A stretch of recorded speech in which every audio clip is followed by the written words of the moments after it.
Welcome back to another episode of Marketing by the Minute. This podcast is all about marketing, what it is, and the impact it can have on our lives.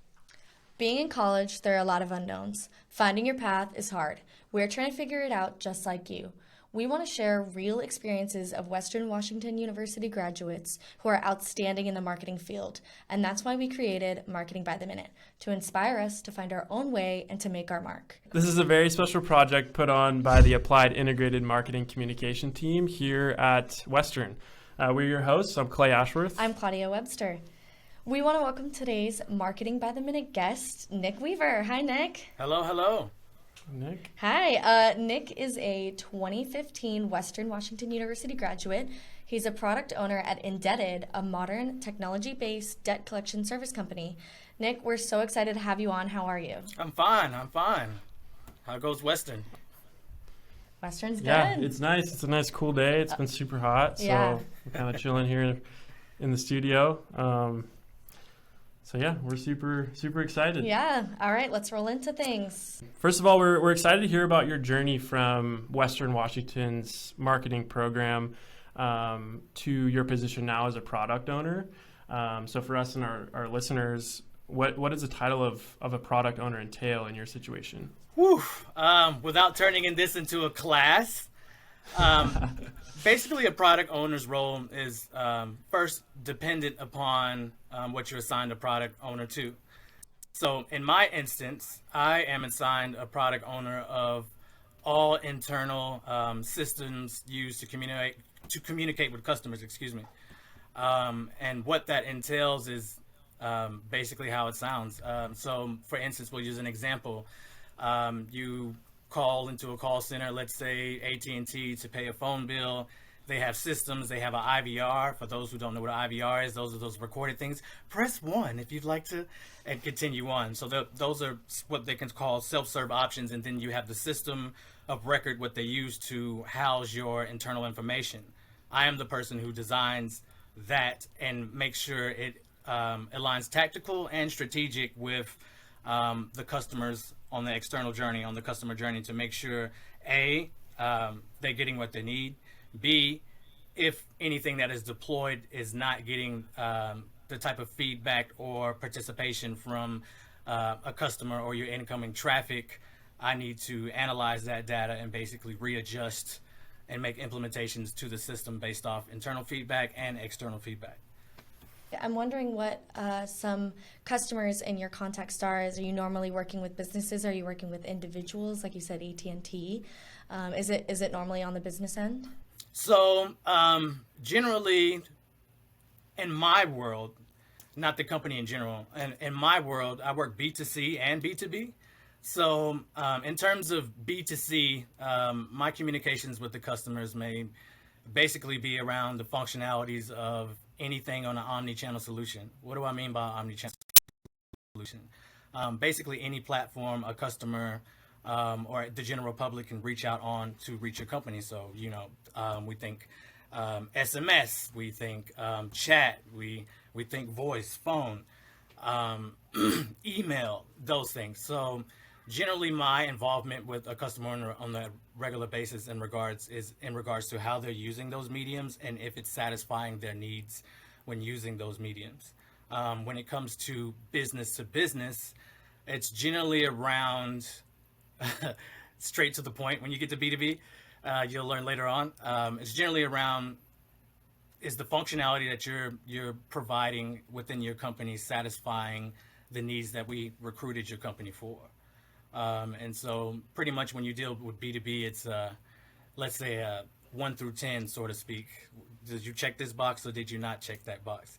When it comes to customers, then you get more involved into things that have strings attached to the marketing realm and the analyzation of the data that comes from the human behavior within that realm. Does that answer your question? Yes. Yeah. And for our listeners, can you explain what B2B and B2C is? You mentioned that a lot, so you work with both of them. Yeah, so for those listening, you'll hear it once you get into the corporate environment. Generally, when you think B2B, that is basically a person telling you they're working with business to business. What do I mean business to business? Well, for instance, in terms of my company, there are companies who hire us in the FinTech industry. FinTech industry is financial industry. They hire us to do a job for them. And so when I do B2B work, that means I'm working with that client, specifically that business, to accomplish their goals. Whether that be the microtransactions or macro transactions of their goal, that's up to them. When you deal with B2C, that is business to consumer or business to customer. Depending on what region you're in around the globe, they may say business to consumer or business to customer, but the end result is the end user, excuse me. And when you deal with them, generally, so to speak, it's around whatever service, if it's a service or good you're providing for them, you know, and making sure that they get what their desired or expected outcome should be. Awesome. Yeah, thank you for that. Yeah. So FinTech, that's something that I don't normally hear. I think I'm curious to know how you kind of ended up in that realm after coming from marketing. Like, what was enticing about FinTech? Truth be told, there was nothing enticing about FinTech going in. Realistically, when you talk about my journey post-college, one thing that I did is after I graduated from Western, I moved down to Seattle area because there's a lot more jobs. This is before remote work became extremely popular. One thing that students need to realize is our area is a heavily tech-involved area, and it's highly competitive. And so after like 1.5 years of applying for jobs, you get the catch-22, right? They want you to have a degree, but they also want you to have 5 years of experience at the same time just starting out. And so that was something I wish I would have researched more before I graduated. But learning the hard way, it was like, oh, I'm spending too much of my savings right now. It's depleting. I'll take any job, just any job. And so I ended up working in a FinTech company. They did collection services for the Seattle area. And then, you know, I just started out grunt work. One thing that I did do was, okay, if I can't get a job and compete in the competitive environment because I'm fresh out of college, what kind of plan can I visualize to basically start at a company at whatever position they have and then impact the barriers to entry to get to the marketing department? And so that's exactly what I did. I started on ground level. I did customer service. And then they figured out that I had ties to doing audit work, you know, because I had previously, before college, I was working with a company called WellCare. They deal with Medicare replacement plans, etc. But I basically was auditing calls, you know, making sure customer service was giving quality customer service. And so I got moved to that department. Within that department, the head of the law school for UCLA was also the head of the compliance legal department at that company. And so he heard that I had a background in marketing and literally flew from California to my office to meet me. And basically what happened was on the spot, here's the problems that I'm dealing with in marketing right now. I'm too busy with legal head work and lawsuits to deal with this. Here's some problems. Tell me your answers. Right on the spot, no time to think about it. I gave him some answers and he was like, okay, I'm going to give you the keys to the Ferrari and you drive the mess out of it, so to speak. Let's see what happens. And then my career took off from there. He basically sat with me on a couple of like the monthly calls, managing the vendors across the globe. And then I developed a couple of legal strategies based off of things I learned from Western and pretty much became a pioneer in the marketing realm in the FinTech industry for legal litigation prevention in terms of digital marketing. And then a whole bunch of companies just tagged on. There was literally a lawsuit about my name about using my strategies in digital marketing. And so from there, it took off. And make a company a couple $1 million later, and you certainly get enveloped in this industry. So I ended up getting here just by making a plan to penetrate a marketing department at a company versus the odds of submit resume and competing. Wow. So when you got the keys to the Ferrari, you mentioned that you used stuff that you learned from Western, and that was, I think you said, 1.5 years you were applying for jobs until you got this one. Correct. So you still had the knowledge and experience from Western that you used. Oh, I still use it every day. I use it every day now. So one thing that marketing students need to realize, no matter if you pick a concentration. So say me, I had marketing concentration, business administration, of course.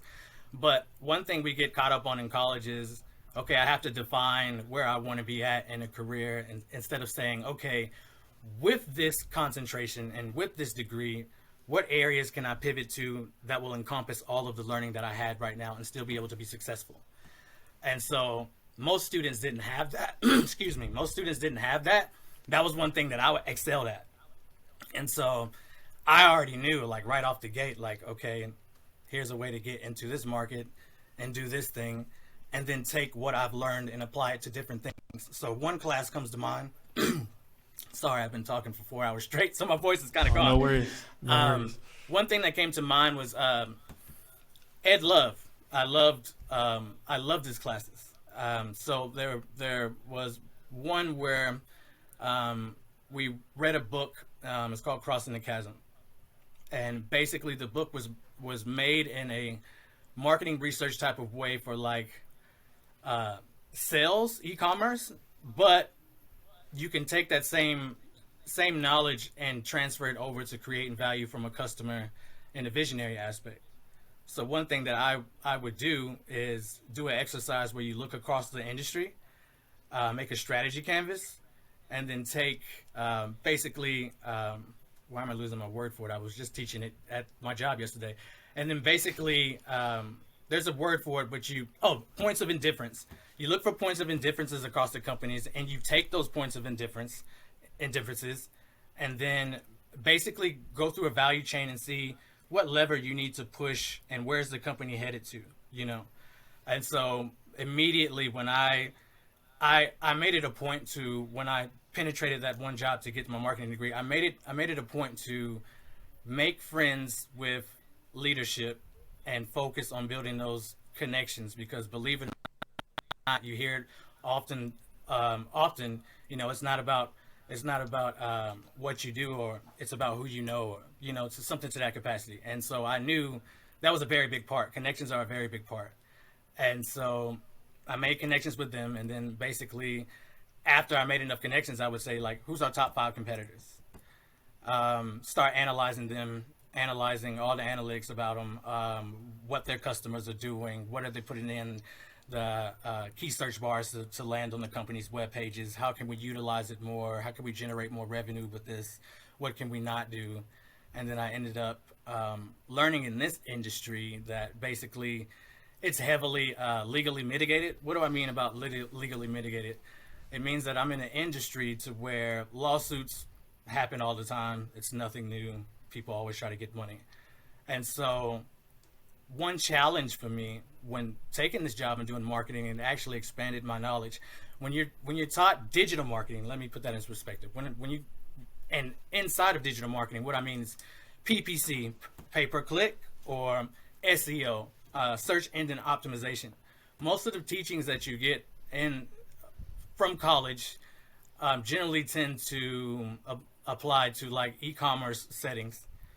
And with this in the FinTech industry, it's the exact opposite. You're already given a preset amount of customers and consumers. You can't essentially go out and provide marketing strategies to increase traffic and generate new customers. You already have your set customer base. You have to do the opposite. You have to find out how to retain the customer and analyze their behavior to see what they're coming to your website, or what they're utilizing from your company the most, and B, what provides the most impact for your company's bottom line. Because once you get in an industry that's heavily mitigated, the key phrase around marketing and digital marketing is marketing will get you sued. And because everything is applied to an e-commerce realm. And so there's different rules depending on what sort of company you work with. So your marketing knowledge will definitely expand, and it will definitely, grow in certain areas and deplete in certain areas. If you don't lose it, you use it. So when I left college, I made it a point to keep all of my books. I still have a huge tote, and I go through them. I kept up with a lot of my friends. We did exercises because we wanted the money, right? Like I remember graduating at one point. I was like, I'll just be fine making $65K a year. It'll be great. And then you realize, well, you're gonna pretty much get that right off the gate. Shoot higher, please. And then, but you don't know your worth. That's part of leaving college. A lot of students are young. You don't know your worth. You don't know your value. You don't know how much of the education you received at Western you will remember, and how valuable it is compared to what's already out there in the market. But I'm here to tell you, things that you think you will never remember, you will remember at the right time. This you mentioned digital marketing through your experiences with work, and it brought up a point that I wanted to ask. Before education, did you have a digital marketing job before? Self-taught. Self-taught. That's why. Yeah, I did. I was a bit of a different breed in my class of graduates. I was the guy that was, like 3D printing before it came real. I was the guy preaching about how smart watches would take over. Like I was always that guy. Ed Love used to call me the visionary. He was like, you are just basically coming back in time to play with everybody. So I was that guy. I taught myself how to code, all that good stuff I was already doing before I even graduated. Did that you mentioned that you had kind of a broader mindset compared to other students. Did those self-taught skills kind of lead you into that mindset, like going into your education? Yes, definitely. It definitely took a toll on that because I'll tell you this. At my job, they call me the sponge, meaning that I just absorb knowledge. And so me outside of work, even the things that I work on, it's kind of work related, but I do it for fun. Like coding, for instance, building websites, doing that for side jobs. I just love doing it, even though, you can get charged. You can charge for a consultation, maybe $1,500 for a couple hours of work. But to me, it was like, okay, I'll do the consultation, but I'm actually learning in the process. So I did as much as that as possible. And I think that students, whenever they graduate, I think that they need to look outside, especially when it comes to marketing, look outside of the scope of just that knowledge and realize what correlates with it. So in my experience, digital marketing, okay, when you get into digital marketing, the higher you go up the level, once you get into the management level, you may be assigned, instead of being hands-on with everything, you'll basically be a jack of all trades, right? So you need to understand different departments so you can basically follow up on demands and making sure everything's going the way it's supposed to do, like a manager would do. And so I was finding myself communicating with a lot of web developers who know the coding and everything about that, but they don't really have the mindset of looking at customer data to interpret what's valuable, what's not. You have to be able to speak different languages, so to speak. And different languages in this sense means different skill sets. You don't have to be 100% knowledgeable of it and know everything. No, you don't. That's why you have your dedicated team member for that. But you need to be able to understand it enough to communicate on what needs to be done.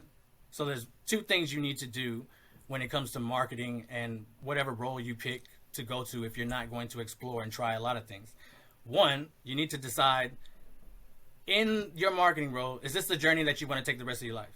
If I want to be a digital marketing, I want to be in charge of SEO and do search engine optimization, is this the only thing I want to do?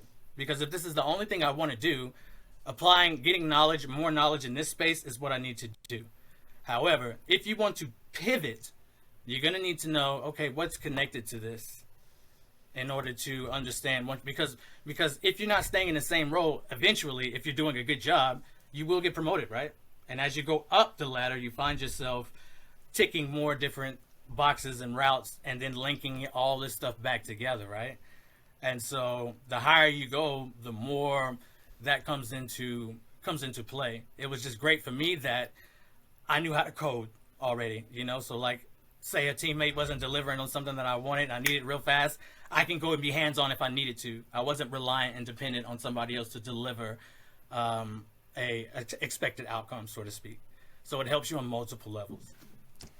Those adaptable skills, I think, are so applicable, and I think it's very interesting that you have this kind of like plethora of skills that you've learned throughout your career, and I wonder if Western, with taking marketing as a concentration within business administration, helped you kind of verify those skill sets and find interest in different facets of the business world.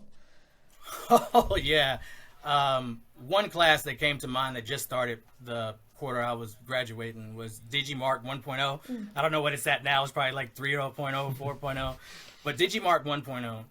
And that was my introduction to digital marketing. And so the class was proceeded to say, hey, we will dive into aspects of digital marketing, but it would take a full course just to go into one of these subjects. So we'll basically do what I'm doing now. You get a jack of all trades entry to it.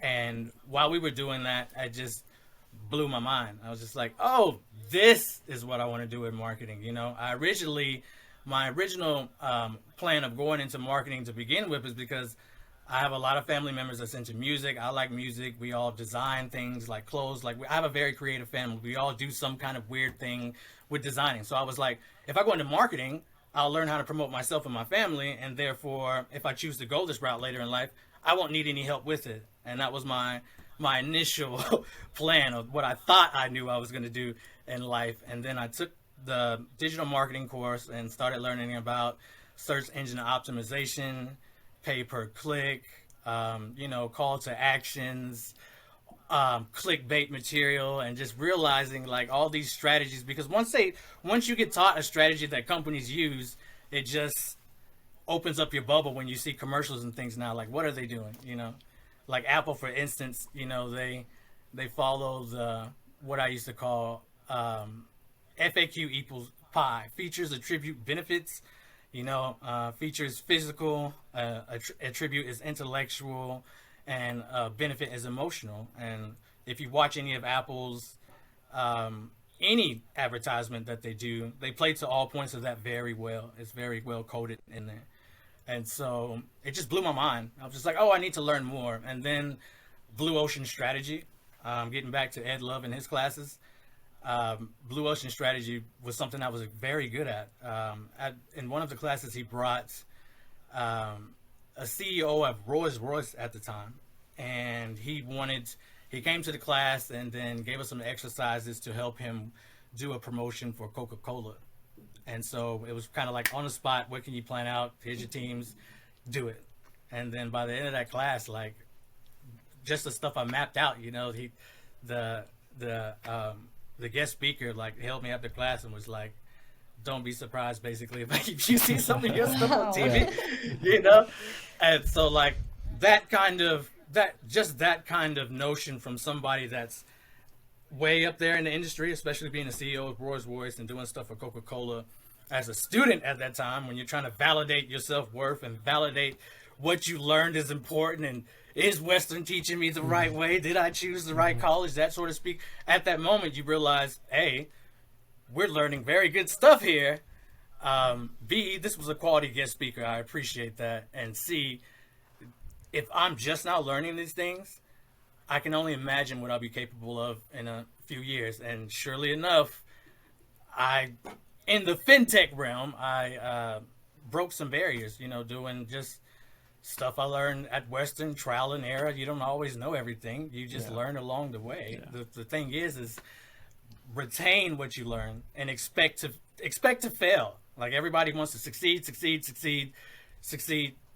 I prefer to fail because once I fail, I learn from that and do better. If you do nothing but... Before you came to that realization that Western or education, marketing education was all worth it, you had a lot of personal skills that you taught yourself. What made you push to decide I want to get my education without even knowing what that side could be? So there's two sides to that coin. Before I was even going to go into college or university, I moved to Washington State from North Carolina.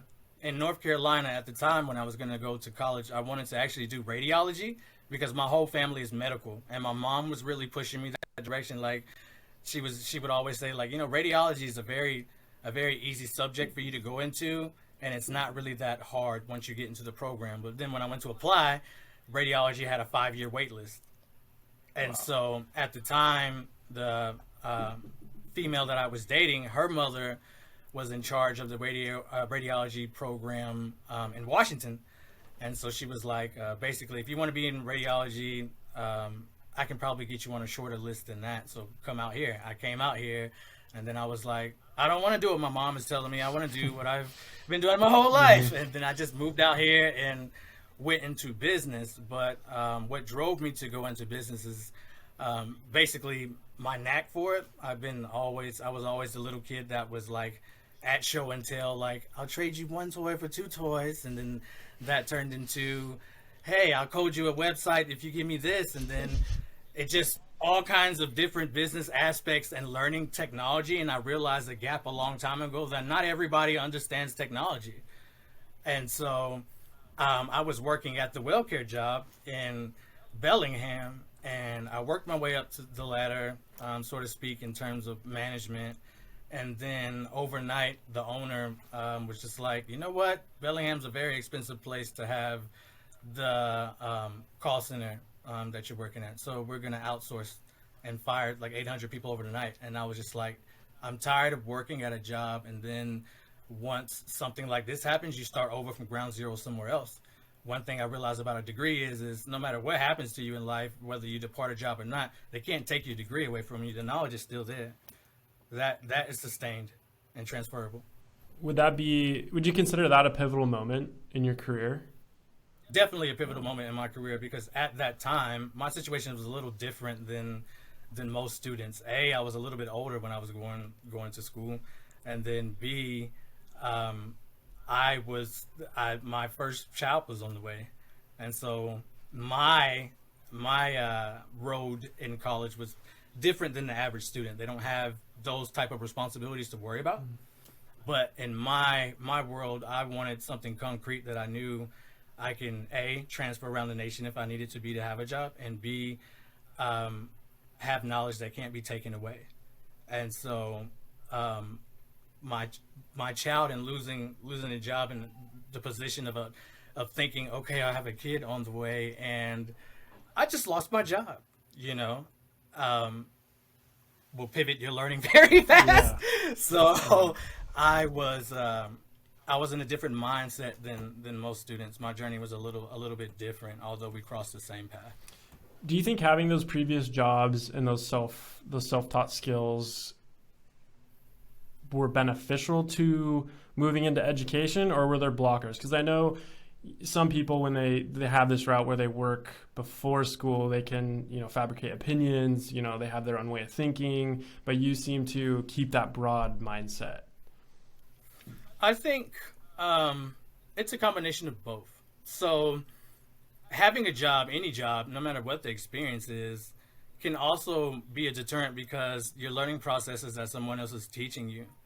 And until you go to school and learn the educational system's way and way to process just the decision making, the critical thinking aspect, basically defining where you start at point A, can definitely be different. Because when you, like I said, if you have no experience in school and you've just been working, essentially the companies are teaching you where to start at and make decisions, right? They're teaching you a way to work, a method to work. They're not teaching you to think for yourself and to critically look at a situation and say, okay, well, maybe what you're telling me isn't wrong and I should challenge that.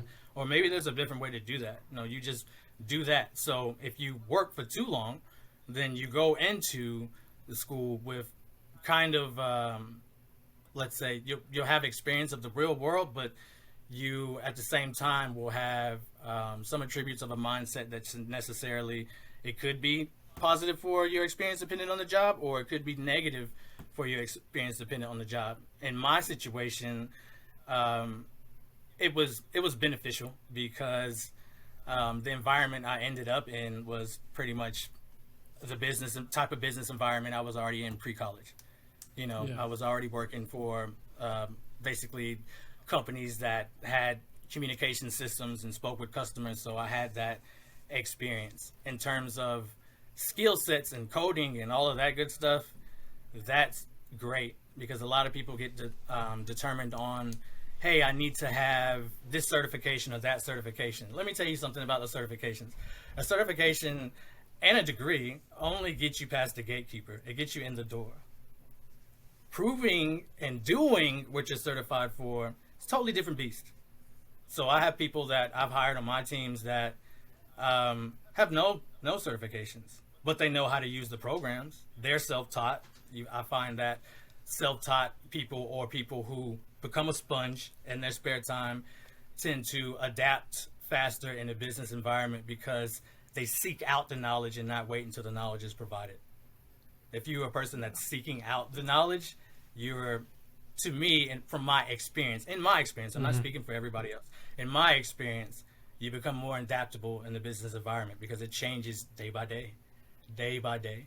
And some things will just be put right on your plate, and you may not know everything about it, and you need to learn.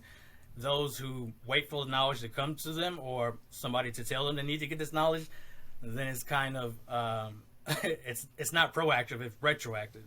You want to proactively be out there trying to understand your trade and things around it, or at least have some sort of understanding to it, because there will come a point in your career that'll be pivotal, and it'll happen for everybody. And that one moment will be when you impress that one person with the knowledge that you sought out, or they look at you and think basic Betty and pass to the next person and keep it moving. In my case, somebody flew out, and met me in the office when I'm working late, just on a whim, and then I exploded their head, and then my career took off. Not everybody's going to get that same experience, but I will tell you, there will always be a point in your career, no matter what job you're at, that you're able to voice your opinion, and that determining factor of your knowledge at that one point when you're put on the spot can elevate you in life or keep you in the same position. Yeah, I think those values that you have about being adaptable, about being moldable, voicing your opinion are really great lessons that a lot of us could take away from this experience. I just think it's very interesting to see how you came to this moment. And yeah, I just am wondering if there's kind of a typical work day for you that we could take a look at, kind of walk through your day. Walk a day in the life? Yeah. Oh, okay. Yes, we can do a day in the life, but understand that my day in the life has been elevated a lot, totally. Right? So a day in the life. Let's talk about something I'm working on right now. I'll give you an exact day in the life. Excuse me, I just juggled my camera. So right now I am designing or coming up with a strategy and implementing a design to take the existing systems used to communicate with customers now, which are spread out. We're a global company, which are spread out in different regions like Australia, the United States, the UK, etc. But some of these regions may operate with different teams and different systems. So the goal is to consolidate them in one platform. My job is to basically find the solution that will work for every bit of this company in every part of the globe, to unify everything that goes into that. And so what is that like? Well, I have to deal with IT and security. What does that look like? I have regular daily stand-ups which basically state, okay, when I implement this new solution, whatever it may be, can I extract and basically export all the existing data I have now and then import it into the new system to keep system of record? Because in the financial industry, circling it back to heavily litigious industry, when dealing with customers and the customer journey, you have to retain records, right, for X amount of time, depending on, and it's dependent on the region that you're in. United States, for all intents and purposes, is one of the most heavily regulated industries. And on top of just the United States, every state has different variations of these rules. So for me, I have to coordinate with legal audit compliance and make sure I understand these things.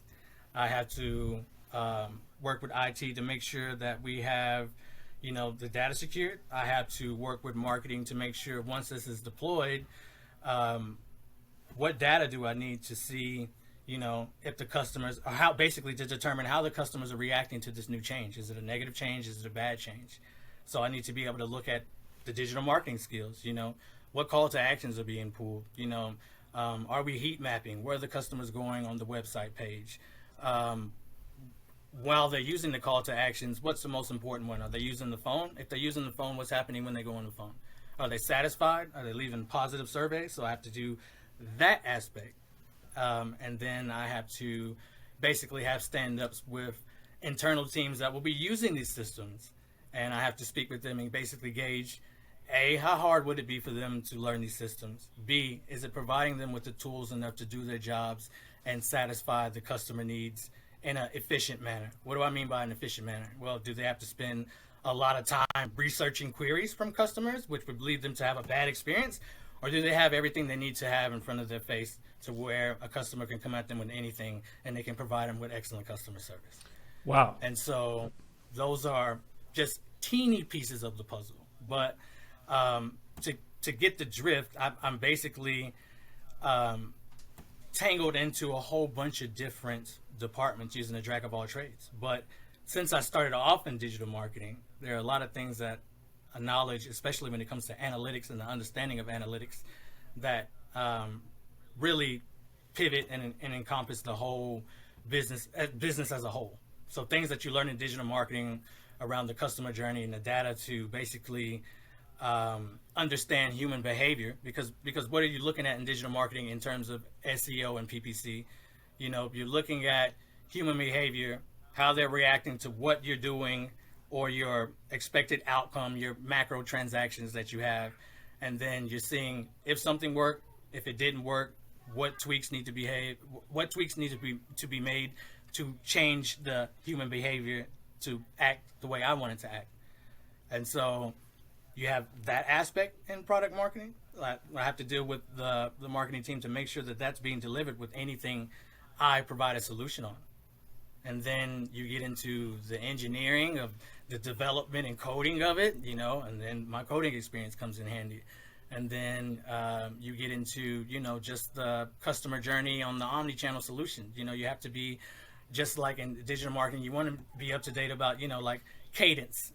Whenever I send out messages or try to communicate with somebody via a website or whatever channel the customer is on, what time of the day is the most traffic that we receive? When does a customer respond to anything we send out most frequently? Is it from the hours of 8 to 12 or 1 to noon on Wednesday? Like all these things that you learn in marketing, technically you pivot to those sides of the business that you never knew that it would have. So wow. That's basically a day in the life with me. Is a lot of communication, a lot of planning with different teams across different regions. So you got to know basically your time zones, like Australia is almost 18 hours ahead of me. So it's wow. difficult. Difficult. Ton of pieces to the puzzle that you work with that seems like they all report back to you or you have to oversee. I was going to ask how big your team was, but it seems like you work with multiple teams. Yes, I work with a lot of teams. So whenever you deal with product, basically you're talking about R&D, research and development, right? So there's two sides on the back end of a company to research and development. You have your product team, and then you have your engineering team who work hand in hand. And so a day in the life, you're working a lot with the engineers from a product perspective. But you're also working with whatever stakeholders are impacted by your goal or your project at the time. And in this case, my project impacts internal stakeholders as well as external, which would be the consumers and clients. So I have to deal with everybody, literally everybody.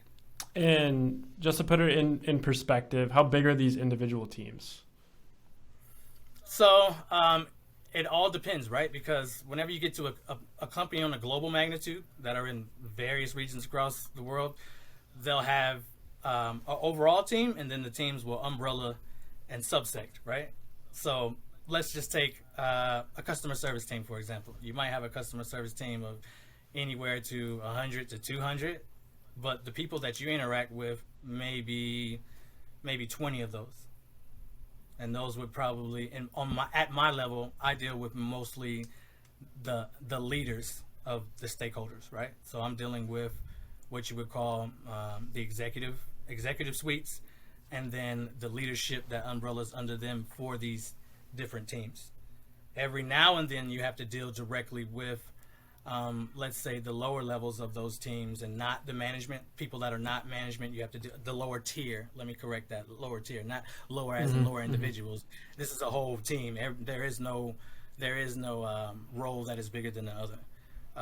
What I mean is lower down the structure in terms of the organization structure. So when you're dealing with those teams that are like 100 or 200 people, it may be a once a month, twice a month things, and that's when you're basically following up with them to make sure, hey, our systems and things working the way they should be? Is there anything you need that needs to be looked at? And basically you're going to them and saying, give me a day in your life, and seeing what you can do to improve on that. Like, my job is to basically always improve what's happening. There's never being a FinTech company, there's never an instance of, okay, this works great, we'll just never evolve. Nope, you gotta have a fluid core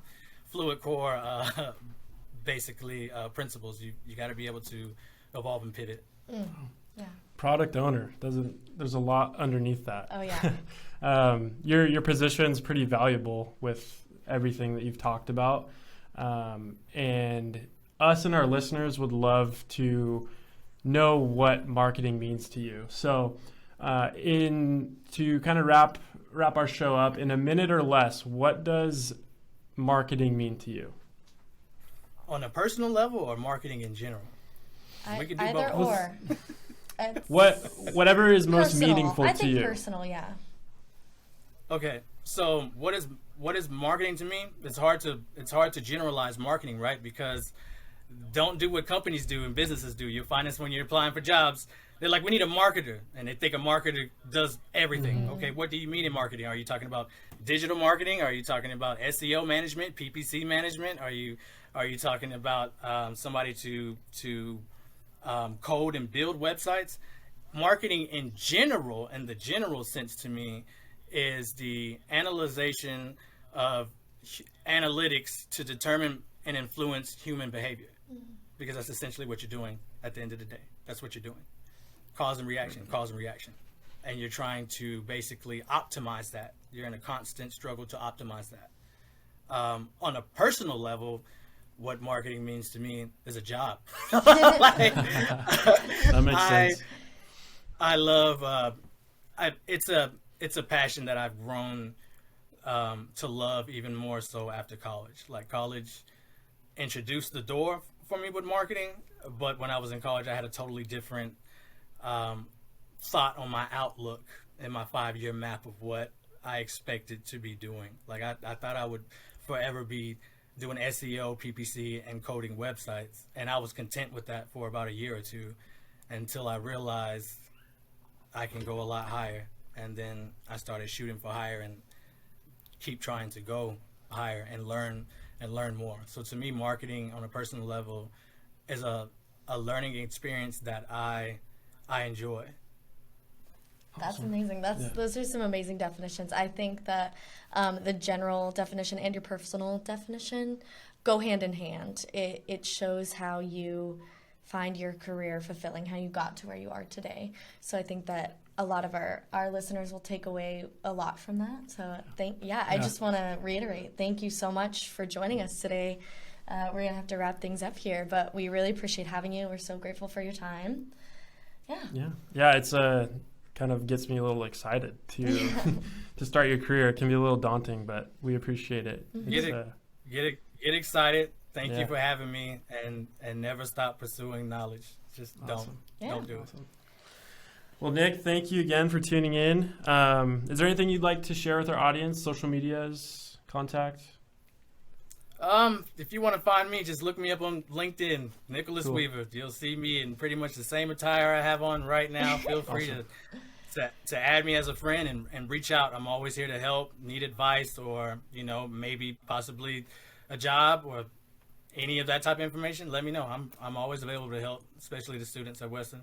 Awesome. Thank you so much. Thank you. All right, so we are from the Western Washington University Marketing Media Lab. We'd like to thank our production team. We have Jace Gersten and Bianca Slamet as editors. Jerry Manzano and Nicole Shive are our producers. Riley Hewitson is our executive producer, and Dan Purdy is our instructor. Once again, we're your hosts. I'm Claudia Webster. And I'm Clay Ashworth. And we would like to one more time thank our audience for listening. It's time to make your mark. See you next time on Marketing by the Minute.